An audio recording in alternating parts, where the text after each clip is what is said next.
નમસ્કાર મિત્રો, આજે આપણે ગુજરાતના છોટાઉદેપુરના કવાંટ વિસ્તારની અનોખી આદિવાસી સંસ્કૃતિ અને લોકજીવન વિશે જાણીશું. તો વિડીયોમાં છેલ્લે સુધી જોડાઈ રહેજો.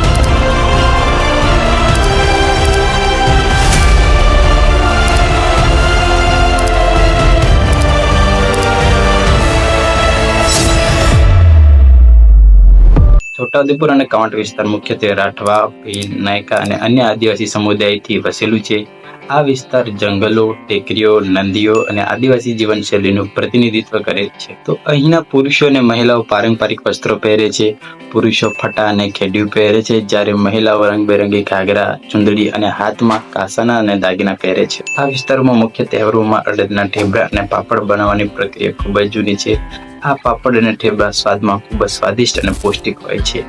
તો ઠેબડા કેવી રીતે બને છે તે જોઈશું. અડદની દાળને 8 થી 10 કલાક પાણીમાં પલાળી રાખવામાં આવે. પલાળ્યા પછી દાળને સારી રીતે ધોઈ લેવામાં આવે છે અને પાણી નિતારી લેવામાં આવે છે. પલાળેલી દાળને પાણીમાંથી કાઢીને મિક્સરમાં અથવા પથ્થર પર વાટવામાં આવે છે. વાટેલા લોટને ગારો કહે છે. તેને 10 થી 15 મિનિટ સુધી ઢાંકી રાખવામાં આવે છે, જેથી તે લોટ ફૂલે.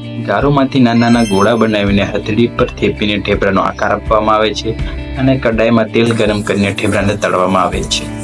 હવે જોઈએ પાપડ કેવી રીતે બને છે તે જોઈશું. સૌ પ્રથમ દાળને પલાળીને ધોઈ નાખવામાં આવે છે અને દાળને દળાઈ લાવવામાં આવે છે. તેને બાંધવામાં આવે છે. પછી લોટ કમ્પ્લીટ બંધાઈ જાય તો તેને કૂટવામાં આવે છે.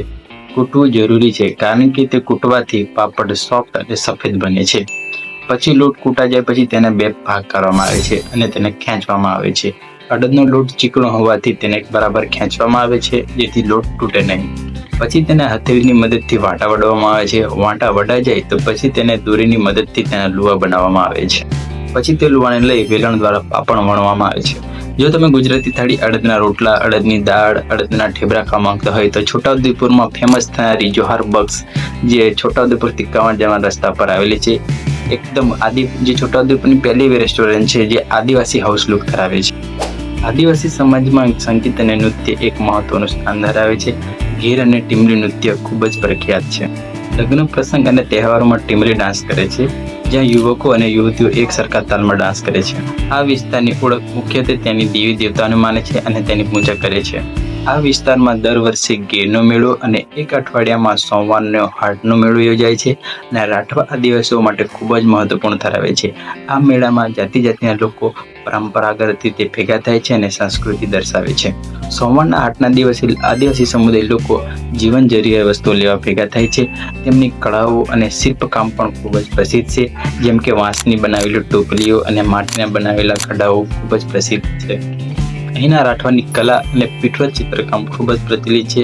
પીઠોરા પેઇન્ટિંગ એક પરંપરાગત આદિવાસીઓની કલા છે, જે મુખ્યત્વે મધ્યપ્રદેશ, ગુજરાત, રાજસ્થાન અને મહારાષ્ટ્રમાં ભીલ અને રાઠવા આદિવાસી દ્વારા બનાવવામાં આવે છે. પેઇન્ટિંગ ખાસ કરીને ઘરની અંદરની દિવાલોમાં બનાવવામાં આવે છે. આદિવાસીઓના પીઠોરા એક ધાર્મિક કલા તરીકે માને છે, જે શુભ પ્રસંગે અથવા જીવનમાં શાંતિ અને સમૃદ્ધિ લાવવા માટે બનાવવામાં આવે છે. આ પેઇન્ટિંગમાં મુખ્યત્વે પીઠોરા દેવ, જે આદિવાસી સમુદાયનો મુખ્ય દેવ છે, અને તેમાં ઘોડેસવાર દેવતાઓ, પ્રકૃતિના તત્વો, માનવ જીવન અને પ્રાણીઓનો સમાવેશ થાય છે. પીઠોરાના ચિત્રકારને લખરાઓ કહેવામાં આવે છે અને પીઠોરાના ચિત્રો દેશ વિદેશમાં પણ ફેમસ છે. પીઠોરાના ચિત્રકાર પરેશભાઈ રાઠવાને રાષ્ટ્રપતિ દ્વારા પદ્મશ્રી પુરસ્કારથી સન્માનિત કરવામાં આવ્યા હતા. તો હવે જોઈએ કવાંટના પ્રાકૃતિક સૌંદર્ય સ્થળો. તેમાં આવે છે હાંપેશ્વર. હાંપેશ્વર ગામ ધાર્મિક અને સાંસ્કૃતિક મહત્વ ધરાવે છે. ખાસ કરીને હાંપેશ્વર મહાદેવ મંદિર માટે પ્રખ્યાત છે. નર્મદા નદી મધ્યપ્રદેશના અમરકંટક પર્વત શ્રેણીમાંથી નીકળે છે અને ગુજરાતમાં 3 બોર્ડર સાથે મહારાષ્ટ્ર, મધ્યપ્રદેશ અને ગુજરાતમાં પ્રવેશે છે. તો નર્મદા નદીના કિનારે હાંપેશ્વરનું મહાદેવનું મંદિર આવેલું છે અને આગળ કેવડિયા ખાતે સ્ટેચ્યુ ઓફ યુનિટી અને સરદાર સરોવર ડેમ, જ્યાં વિદ્યુત પાવર પ્લાન્ટ દ્વારા વીજળીનું ઉત્પન્ન થાય છે. અને પછી નર્મદા નદી અરબ સાગરમાં જતી રહે છે. બીજું જોવાલાયક સ્થળ કવાંટ તાલુકામાં વજીપુર ખાતે મુવાડની વાવ આવેલી છે.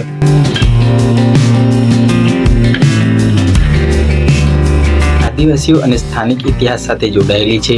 એવું માનવામાં આવે છે કે આ વાવની રચના પ્રાચીન કાળમાં પાણી સંગ્રહ અને સમૂહ માટે કરવામાં આવી હતી. બીજું જોવાલાયક સ્થળ છે તુરખેડા. તે તેના કુદરતી સૌંદર્ય માટે પ્રખ્યાત છે.